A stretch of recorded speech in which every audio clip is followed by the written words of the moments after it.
இருக்கும் வீட்டில், கணவன் மனைவிக்கு நல்ல உறவு இல்லாமல் இருக்கலாம், ஏதோ ஒரு அருவருப்பு, அல்லது பிள்ளைகளுடைய வாழ்க்கை சீர்கட்டு போயிருக்கலாம், பிள்ளைகளுடைய குடும்பத்தில் சமாதானம் இல்லாமல் இருக்கலாம், அல்லது உங்கள் தனிப்பட்ட வாழ்க்கையில் நீங்கள் செய்த சில பாவத்தினால இன்னைக்கு நீங்கள் சமாதானத்தை இழந்து, நீங்கள் இன்னைக்கு நிம்மதி இழந்து, ஒருவேளை ஆசீர்வாதத்தை இழந்து நீங்கள் வந்திருப்பீங்கன்னு சொன்னால், இன்னைக்கு கர்த்தர் உங்களையும் உங்கள் குடும்பத்தையும் உங்கள் பிள்ளைகள் வாழ்க்கையும் திரும்பவும் கட்டி எழுப்பி ஆசீர்வதிக்க அவர் உண்மையில்லவர். அல்லேலூயா. அதுக்கு நம்ம என்ன செய்யணும்னா, முதல்ல மத்தேயு 15:22 வாசிங்க வேகமாய். அப்பொழுது அந்த திசைகளில் குடியிருக்கிற கானானிய ஸ்திரீ ஒருத்தி அவரிடத்தில் வந்து, ஆண்டவரே, தாவீதின் குமாரனே, எனக்கு இரங்கும், எனக்கு இரங்கும், என் மகன் பிசாசினால் கொடிய வேதனைப்படுகிறான் என்று. மகள்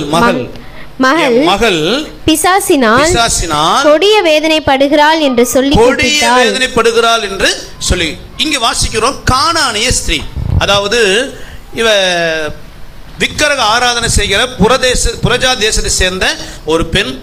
இவ இயேசு தேடி வரா. எதனால வந்திருக்கிறானா, இவ மக எதனால பாதிக்கப்பட்டிருக்கிறா? பிசாசினால் பாதிக்கப்பட்டா. பிசாசினால் கொடிய வேதனை, நிம்மதி இல்லை. அவ முன்பே சொன்ன, ஒரு மனிதனுக்குள்ள பிசாசின் கிரியை வந்துருச்சுன்னா அவன் வாழ்க்கை என்ன இருக்காது? நிம்மதி இருக்காது. இந்த தாயின் கண்ணுக்கு முன்னாடியே அவன் மக பயங்கர கொடிய வேதனைப்படுறா. அது அவளால் சகிக்க முடியல. பெத்த புள்ள தன் கண்ணுக்கு முன்னாடி சீரழியும் போது எந்த தாயாலையும் சமாதானமாக வாழவே முடியாது. அவள் கண்ணுக்கு முன்னாடி அந்த பிள்ளைக்கு சமாதானம் இல்லை, போராட்டம். அவள் வாழ்க்கையே பாலாயிட்டு இருக்குது. இத்தனைக்கு அவள் திருமணம் ஆனவில்லை, வாலிப பிள்ளை. அவள் வாலிப வாழ்க்கை எதிர்காலமே கேள்விக்குரிய பாலாகும் போது இவருக்குள்ள சமாதான பயங்கர வேதனை. இயேசு தேடி வந்தான். ஒரு நபருக்குள்ள பிசாசு உள்ள வந்துருச்சுன்னா அவங்க வாழ்க்கையே இருளாய் போயிடும். ஒருவே வாலிப நாட்களில் ஒரு மலைப்பகுதியில் ஊழியத்துக்கு போகணும். போகும் பொழுது ஒரு வீட்டில் ஜெபம் பண்ணும் பொழுது கொஞ்சம் மேட்டில் இருக்கிற ஒரு வீட்டில் ஒரு தாய் வந்து கூப்பிட்டாங்க, தம்பிலாம் இங்கே கொஞ்சம் வந்து ஜெபம் பண்ணுங்க, எங்கள் வீட்டுக்கு வாங்க அப்படின்னாங்க. அவங்க வீட்டுக்கு போனார். வாலிப பிள்ளை, அந்த ஒரு அசுத்த ஆவி.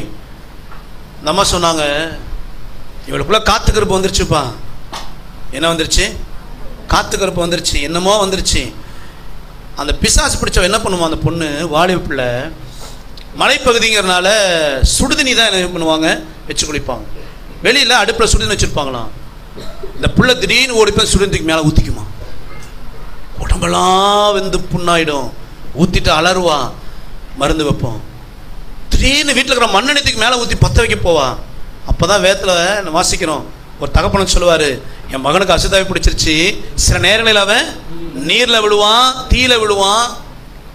பிசாசு எப்பவுமே அழிக்கிறது. அந்த அந்த பெற்றோருடைய மனநிலை எப்படி யோசித்து பாருங்க.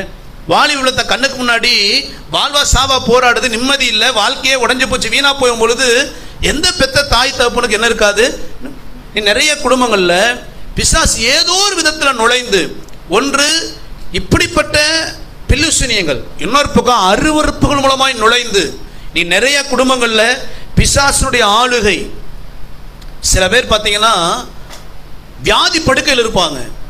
எந்த டாக்டர் போனாலும், டாக்டர் எல்லாமே கிளியர், எல்லாமே கரெக்டாக இருக்குது, ஒன்றுமே ப்ராப்ளம் இல்லை உங்களுக்கு. எந்த டாக்டர் போல தீராது. வியாதி படுக்க, பொருளாதார நெருக்கடி, குடும்பத்தில் எந்த விதத்திலும் சமாதானம் கொண்டே வர முடியாது. ஏன்னா பிசாசின் ஆளுகை இந்த வீட்டுக்குள்ள. எப்படி பிசாசு வருது? நான் சொல்ல கிறிஸ்தவ குடும்பங்கள் எப்படி பிசாசு உள்ள நுழைந்தது? ஏதோ பிசாசுக்குரிய காரியங்களை நம்ம மேல வச்சுக்கிட்டு உள்ள உட்கார்ந்து இருக்கிறோம். அவன் சொத்து சரக்கு இருப்பதனால அவன் வந்து நம்ம மேல உட்கார்ந்து இருக்கிறான். இப்ப இந்த கானானிய பெண், அவன் மகனுக்கு ஏன் பிசாசு போராட்டம்?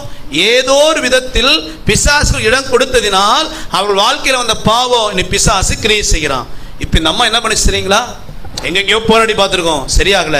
இயேசு பத்தி கேள்விப்பட்ட உடனே நேரா இயேசுட்ட வந்து அந்த 28வது வசனத்தை வாசிங்களேன். இயேசு அவளுக்கு பிரதியுத்தரமாக, ஸ்திரீயே, ஸ்திரீயே, உன் விசுவாசம் பெரிது, உன் விசுவாசம் பெரிது, நீ விரும்புகிறபடி உனக்கு ஆக கடவுது என்றார். உனக்கு ஆக கடவுது என்றார். அந்நேரமே அவள் மகள் ஆரோக்கியமானாள். 22ஆம் வசனம் வாசித்தோம். அந்த அம்மா நேரா வந்து இயேசுவின் பாத்திரம் விழுந்துருச்சு. ஆண்டவரே, மக என்ன பண்றான்? கொடிய வேதனைப்படுறா, அசுத்த ஆவி அவளை போட்டு அலக்கழிக்குது.